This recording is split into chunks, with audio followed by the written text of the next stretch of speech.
So I'm pumped up. Where are you at today physically? I'm in Philadelphia. Well, Ooh, right outside of Philadelphia, southern New Jersey. is it snowing there today? Yeah, it's starting to get pretty bad. So there's actually a chance that the internet will go out, but I don't think it will. I think it'll be okay. Nice. Yeah, I was up in Manhattan last week and I got to see snow, which is rare for me because I live in Florida. Yeah. Okay. It's a lot of fun. Yeah, this month has been crazy. Like the last couple weeks here, it's just like tons of snow. Do you have a shovel? Yes, I do. Yeah. I'm gonna have to get out there later today. Nice. Do you live like in a city area or more suburbs? It's more like a suburbs, like there's houses and stuff, and it's right outside of, like, you can take the train into Philadelphia in like 10 minutes. Oh, that's cool. So you can kind of get to choose build your own life, right? You can have it be super busy or relaxed. Yeah, yeah, yeah. That's really cool. So what are you working on today? Today it's just Park.io stuff. Just fixing some things, getting some scripts to work better, just things like that. Is that where most of your attention is recently? Yeah, yeah, basically almost everything. I mean, probably eight. Well, I guess 80 to 90% is Park.io, and then 10 to 20% I would say is around like Bitcoin stuff. So Ooh, Bitcoin stuff. yeah, yeah, I think that stuff's really cool. Like the Lightning Network, I got that up, and I got a Lightning node running. So that stuff I just think's really fun. Yeah, I got into the Bitcoin stuff about 5 years ago. One of my friends was trading it on video games, Oh yeah, and he was like, "Hey, you gotta check this out." I was like, "Oh man, this is really neat." And then he was joined a co-work space that I was a part of, and we became friends. And then now his company's got like 100 plus people, and they do all sorts of crypto related business. oh yeah, cool. Yes, Yeah, it's a lot it's of a good fun. it's a good business to get into right now. I feel like, I mean, if you it's I mean, I just think the whole thing has a lot of room to grow. So if you can get something that's legal, if you could do something that's legal and that has like, I mean, it's changing really fast. So if you can just find something that works, I feel like it's destined to kind of go up with like rising tide, lifts all boats. I think it's something like that right now. Yeah, if you could find something that's legal today, because it changes so fast. Yeah, Uh, yeah, and So Park.io, that's taken off pretty well for you. yeah, it's done really well. I mean, it's been about I've had it going almost 4 years now, and it's yeah, it continues to do really well. I mean, January was the best month ever, and then February was better than January, and I think March is going to be even better than February. So it's been a good start to the year this year. So yeah, things are going well. And why are people gravitating to that for their back ordering versus like, let's say, a GoDaddy solution? Well, I think, well, a couple of reasons.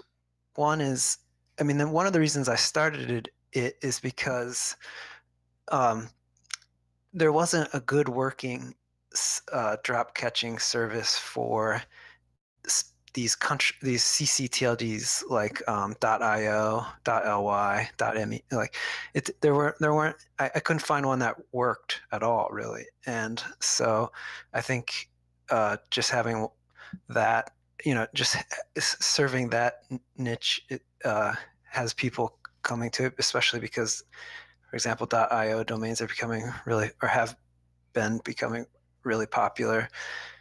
And then, I mean, one of the most important things is it has to work. It has to do what it does, and that helps people to come back. Yeah, because I saw the VP of SendGrid like give you a shout out and show you some love on your page, and I was like, oh man, this is pretty cool. I don't personally do a lot of domain back ordering. That's why I don't have experience with it. So I see the feature inside of GoDaddy where I purchased domains, right? But Mhm. I don't see, like, I couldn't figure out, oh, well, what's it? Obviously, if the SendGrid VP is all pumped about it, saying this is like an amazing, ideal solution, I just don't understand something about domain back ordering. There's clearly a pain that you solved, or something you significantly improved. Yeah, I mean, I think it's like basically I solved a pain that I had at the beginning, which is like I like to just launch projects, and you need a domain for that. And I at the when the reason I started this is there was a domain I wanted that had expired, and I placed orders on some of these other services, and I also wrote a script to let me know like the exact second it became available, and I still didn't get the domain, like somebody else got it. And so it's like, yeah, and to me, it's important to have a good domain for a project. I mean, it's like a first impression. It signals like strength, and it's also easy to remember. It's like branding and your marketing and stuff. So yeah, it was important to me to get some good domains, and so that led me to the whole thing of like figuring out how to get these, because some expire, some good ones, some really good ones expire, and there's a lot of competition to get those. So who's like the back, like what's the closest to the metal, I guess, for lack of a better term, that you can get to it? Because I did a project a few years ago with this company called Enom, where it was inside my app. I wanted the ability for people to buy domain names and associate them with their like customization in the app. And so I hooked up with this company called Enom and did an API. So apparently they sell a lot of domains. But how do you get closest to when a domain is owned by, let's say I own a domain at GoDaddy and then it expires? Who does that fall to? Like, what's the lowest level you can inject yourself in to get that? Well, it expires, and then what happens is that depending on the CCTLD, there's a process of when it will become available again for registration, and then that's at the registry level. So, for example, with .io, there's like the status changes to pending delete, and then there's a certain amount of time, like where you have the ability to get the domain back, like you didn't realize that you let it expire, something like that. But if you don't do that, then it becomes available again after a certain amount of time, and that's at the registry level. So the registry has a whole process, like an automated process, where um, where that happens. And so, yeah, ultimately it all comes down to the registry. That's what manages the top level domain. So So then that registry has a way you can query it to see its status. And so you're just constantly pinging it, waiting for the status to switch, and then you have to automatically buy it. yeah, basically, yeah. Okay. And then, so they go down to the millisecond, I guess, on if you're getting multiple people competing for the same domain that all have automated systems, they just recognize the Yeah, person who did it by millisecond. yeah, it goes. Yeah, you have to be really Yeah. fast. I mean, it's yeah, it gets. Yeah, you have to be. Yeah, it's definitely down to the millisecond. Yeah, which is interesting because now it's like reminds me of the Wall Street in the early 2000s where people were renting out buildings close to the stock exchange for high frequency trading, essentially. Right? Yeah, They want yeah, their orders yeah. to go through certain, like, really fast. So then you auto buy the ones that you want, you're looking for. And so this is what your service does. You say, I want this one. It says, okay, great. And then you're going to get it as fast as possible from that registry. Yeah, I mean, so this our service, what Park.io does is, if somebody wants a domain, they can place an order for it, and they don't have to pay anything. They only pay if we get the domain, and so we see like the orders for the day and then we I try to get them, and then if we do, then the payment is due after that. So do you set up your payment method so it just auto charges and it's all automated? Yeah, yeah, it's done with Stripe payments. Oh man, I love Stripe. Yeah, Stripe's good. I They've would, made it so easy. yeah, I know, yeah, it's really really awesome for a developer to set up like yeah, it makes it so easy. I mean, I would like to I mean, one thing I have a to-do list of things I want to do, and I want to like start. I want to accept. I did for a while have Bitcoin payments on there, but Stripe's discontinued allowing Bitcoin Oh, they payments. But did. yeah, they did. Yeah. I just found that out just now. I think it's because like the transaction fees got really high for Bitcoin, and they just didn't know how to deal with it. But Yeah, it's probably getting a lot of clogging up their support, so or it wasn't even worth it for them to deal with it. yeah, Yeah. yeah. So you like to boot up projects. I really like the simplicity of the names that you've got, Park.io and File.io. First of all, File.io at some point in time is going to sell for some insane amount of money. That is like it couldn't be better. I know that's I know yeah, that's like my favorite domain. I know it's like the one I had to get once I got into .io domains. It's the one I always wanted. But then yeah, and the crazy thing is, it's like the way that I got it is that's the advantage of like just being in the domain space. Is like one time on Flippa, an auction came up and it was for File.io, and I was like, oh, whoa, I couldn't like I didn't go to the guy or anything. It just I every day I'm kind of looking at what domains are going to auction and stuff. And then File.io one day just came up and I couldn't believe it. So then, yeah, I just made sure I got it. Yeah, that's one. That's one to definitely grab as quickly as possible. I've got to ask, how much did you get File.io for? I think it was like $4,000. Dude, that is unbelievable. How many offers do you get? Like you get people writing you all the time trying to buy it? Well, I set up a service on it, so they don't. I haven't got a lot of. I mean, I've gotten some, but I haven't got a lot of offers for it because I think they see that there's a service running on it right now. That is true. Yeah, when they don't see that, and it also protects you for ownership reasons, right?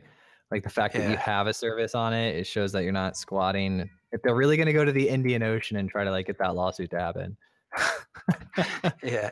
I mean, I think for a lot of times that if it's a generic term, like it's hard to get that domain. Like for a generic term like file, like file.com or like park or something like that. Like it's so generic that it's hard. But if it was something like Nike.io, like or something that's it's obvious that it's a registered trademark and you're squatting on the name, then that's more obvious. So Right. I just say it's like a Japanese word. Nike. It's like yeah, learn Japanese site. Oh, yeah. you want to buy it, Nike? You're gonna take my learn Japanese business away from me? That's so sad. Here you Or you go. you have to change your last name to Nike or something. Right? It's Nike, by the way. Yeah. I love that you list your recent sales on your website. That's Uh, really sweet. Like traveldeals.io, right? Webtools.io, that's a good one. Hour.io. You guys, there's some really good ones on there. yeah, yeah, it's interesting. I think, yeah, a lot of people are interested in what's happening. Like, it's good to, especially, I think a lot of the users, Park.io users, are like domain investors, and it's, it's good to see what's selling and for how much, and uh, so I think that's why a lot of people are interested in that. Oh, and you even put like your awesome. I like here that you give people ideas, right? Like I'm looking on here, awesome domains for dropping soon, intuitively.ly, right? So it just Yeah, says that's really neat. Dig.io, that's going to be a big one going soon, right? yeah, probably. Some of them I won't mention. Affiliate.to, there you go. That's one too. I like it. No, Park.io it's really smart and it sounds like you simplify. Well, it doesn't sound like you clearly simplified this awesome process, right? And then Thanks. you have it automated, right? Like you don't have to manually go buy from each registry. Yeah, yeah, it's pretty much all automated. I try to automate as much as I can, so that well, I mean it's just me. So if there's something that takes up a lot of my time, I just try to automate the process. Yeah, so you say that you're the only employee at your company and that there's like a specific reason why you haven't hired other employees. I want to hear about that. Yeah, I mean, so when I launched Park.io, started it was just a side thing. Like I was working full time and it's just a side thing. And then you know, it was just like a nice little side stream of income. And then it started to get bigger and bigger. And then you know, it seemed like something where at that point, it seemed like based on everything I read on like Hacker News and everything, it's like, okay, you should try to grow this. You should try to scale this. Like you should hire a team and really try to take this to the next level. And so I thought about that.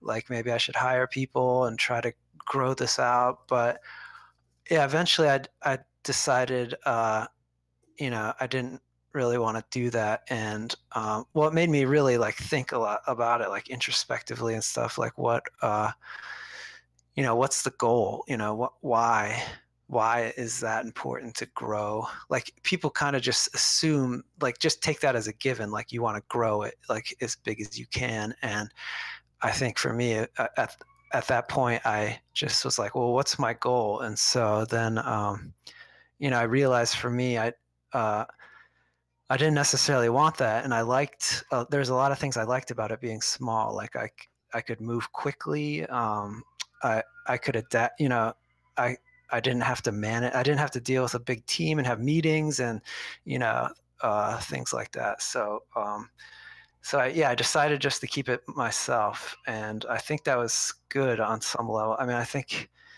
there were a lot of times that I had to move fast and I had to adapt quickly, and I think because it was just me, I was able to do that. And also not just about moving quickly and stuff like that, but just having like, you know, when you hire and grow, that some people aren't necessarily working for the same reasons, aren't working like me. I'm doing this because I like it. I like providing a service to my customers. Like this means a lot to me.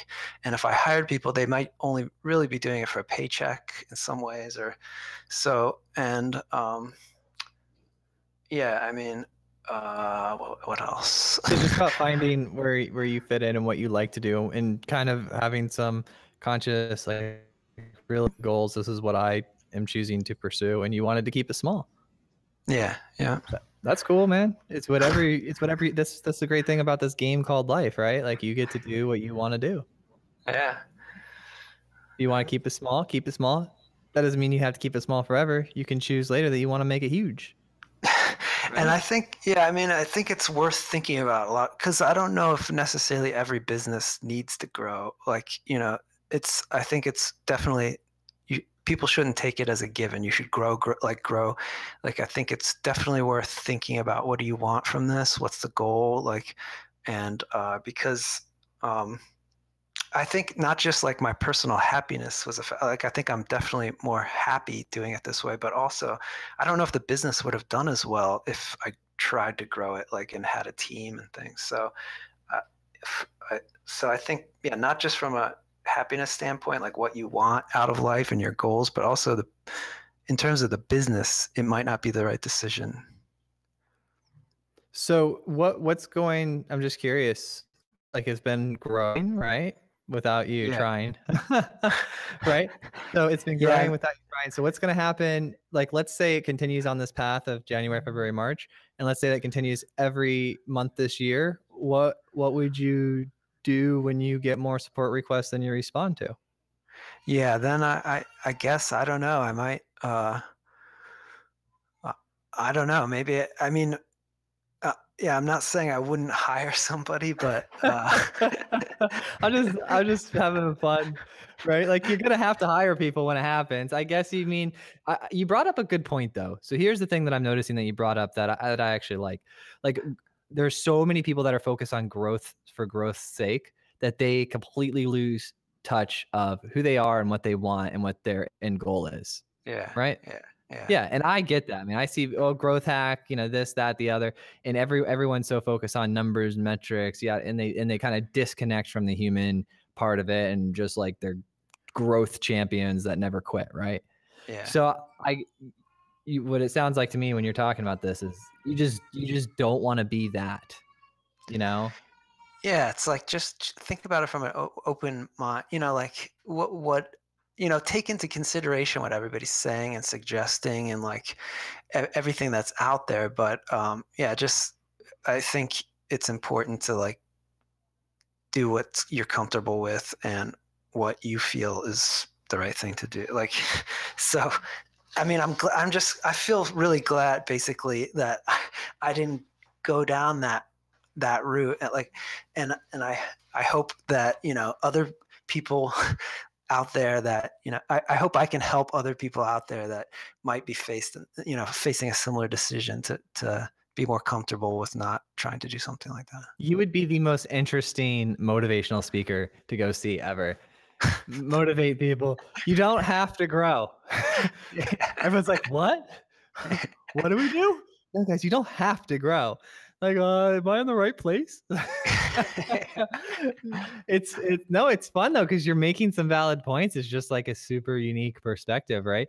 But the way I look at growth is in this mentality, this perspective. I look at, well, I have this internal drive to do things well for myself, right?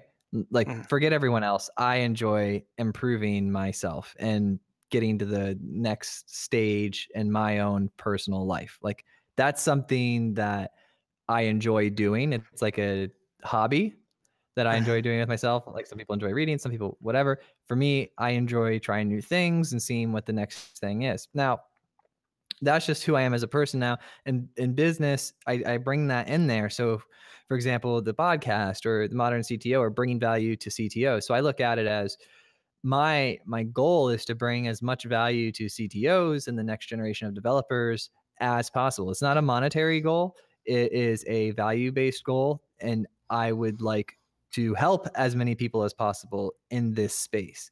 And the way I do that is I answer some questions, does every CTO in the world know who I am? And have I brought them value? Right? Like, hi, I'm Joel. How can I bring you value? Right. And so that's my goal. And then the act of me reaching that goal is perceived by others as growth. Right. Yeah. But like for you, for Park.io, like how cool would it be if 90% of all domain, let's say 100% of all back ordering happened through Park.io? Wouldn't that be like pretty cool? I mean, yeah, I guess the thing that I would And you can do that without growing, by the way, because you're not trying to grow. What you're trying to do is you're trying to make it easy for everyone. You're not. It's kind of where your focus is, right? If you just, like, Elon Musk was talking about this the other day. He said, "We don't do advertising for Tesla. There's no Tesla advertising. We take all the money that we would spend on advertising and put it back into making the product better." Yeah, I really like that type idea. Like, I don't do any advertising either, and I think, yeah, it's like definitely if you put it into the product, like that is the best thing you can do, because then word of mouth, it spreads through word of mouth, and it just shows like in the quality of the product. So I feel like that's the best advertising you can do, is just really put love into the product. But I mean, with the growth thing, growth isn't bad. I guess the one issue I had in my life is like with some other startups, I really wanted to grow. Like, I just desperately wanted to grow, and it's just like this. It was kind of it was a painful experience, because I was never satisfied with where I was. Like, it was like I maybe someday I'll get to this point and I can finally be happy. And it was painful. Like, I never got there, and it was like years and years. And so I think at one point I just like decided, like, maybe I have everything I want right now. I'm just gonna, I'm gonna be happy. Like, I'm gonna enjoy what I have and just have fun with what I have. And I think that just that attitude change, like, really made things happen, made a lot more happen. It's like, somebody said this analogy once where, like, if you're trying to grab the balloon, like reaching out and trying to grab the balloon, you push it away with your fingertips. But if you just wait for it to come, like it just comes. And I see it in a lot of other aspects of life too. It's like people With desperately dating. want, like there's people who desperately want a significant other and they never have it. But then when they finally, like surrender, Stop. Yeah. then it happens. And I just think that there's something there.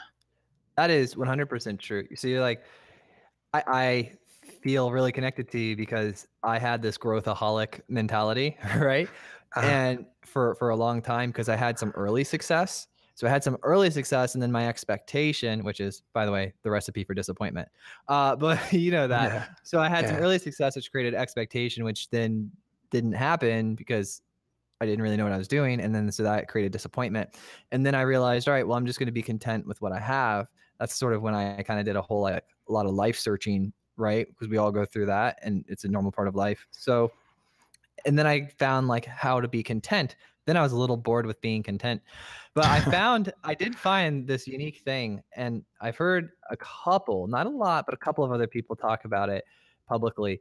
But I'm able to maintain and traverse both the state of being hungry and being content, like immediately transition between the two. Like I can be hungry and motivated for expansion and growth and domination, everything. And then instantly at the same time, when I'm feeling like I've pushed that too far, I'm instantly like, you know what? I'm really satisfied.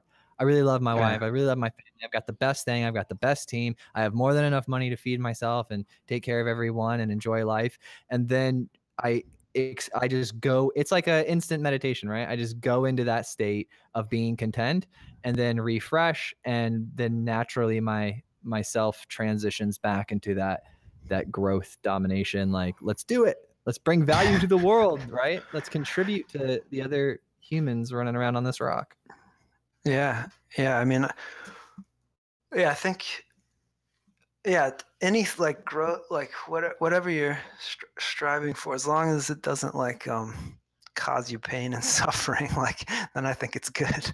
Like, yeah, because I mean, that's just the lesson I learned. It's like I had this period of my life where I was just like, I was never happy with where I was, and that was just a painful thing. But and the funny thing is, it's like it's so weird, but it's like because I wanted it so bad, it didn't happen. And then once I let go of that, then it just suddenly happens. Suddenly, it's really interesting how that works. And yeah, so I think, yeah, I don't know if so that's my suggestion to others really is just Little patience. yeah, and just like be aware of like what are you feeling inside, like what are you like are you suffering, like are you not happy with where you are, and maybe there's ways. I mean, for me I think the one really good way to like kind of escape that, like it's kind of an escape hatch for like not being happy where you are, is just like gratitude, like if you can just be really thankful for the things you have, I think that works well. That's how I start every morning. I Yeah. Yeah, I take my shower, I listen to my positive, like, motivational music remixes stuff that I find on YouTube, and I just, like, run and iterate through the list of the things that I'm happy for, like, the things that I'm Yeah. grateful for. It's like when my eyes shoot open at 5:30 in the morning, the first thing my mind does is iterate through the list. Yeah, that's great. Yeah. Yeah.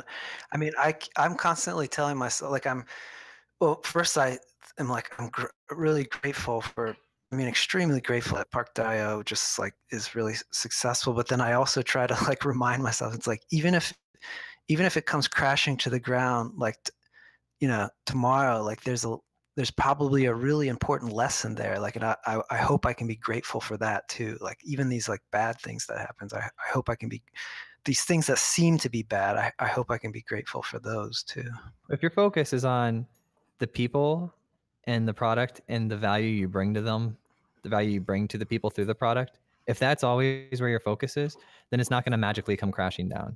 And if it does, let's say if it did magically come crashing down, then you'll be able to say, I did the most right by this product I could possibly have. And the relationships that you'll have around that, the world will recognize that, and you will be in a stable position to pursue your next adventure. Yeah.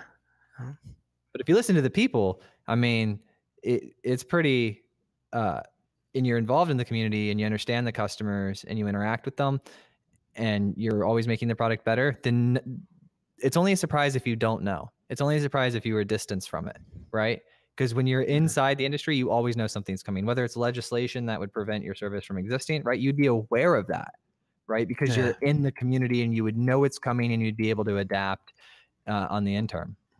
Yeah. Yeah. Mike, you're awesome. Thanks. Dude, it was so much fun hanging out with you. Thanks. Yeah, it's good. It's good. So it's real quick. I want to just know what's going on with Wise Hive. Is that something you're still there? Are you still at Wise Hive? No, no, I stopped in last July. I stopped working at Wise Hive. So, but yeah, things are going really well there. I know it's doing really well. Like revenue's growing every year, and it's doing really well. So Not your thing. I'm, I'm joking. I'm joking. I'm joking. I'm joking. No, I just want to make sure that we attribute like all the links and everything to you correctly. So we'll put you as the CTO / founder of Park.io. yeah, yep, that sounds good. Awesome. Yeah, and File.io is really sick too, by the way. Thanks. I really Thanks. enjoyed that. Awesome. So I'm connected with you on LinkedIn and some other networks. So we'll do some small 2-minute clips of you sounding awesome to make you look like the champion that you are and to get exposure for what you're doing. And then Okay. we're on about a 10 to 15 day delay for the editing queue of the production of it. So when it's going to hit the podcast, we'll send you an email so that you're aware of it. Okay. Sounds good. And the way I end it is I just hit the stop button. It was saving the audio and you're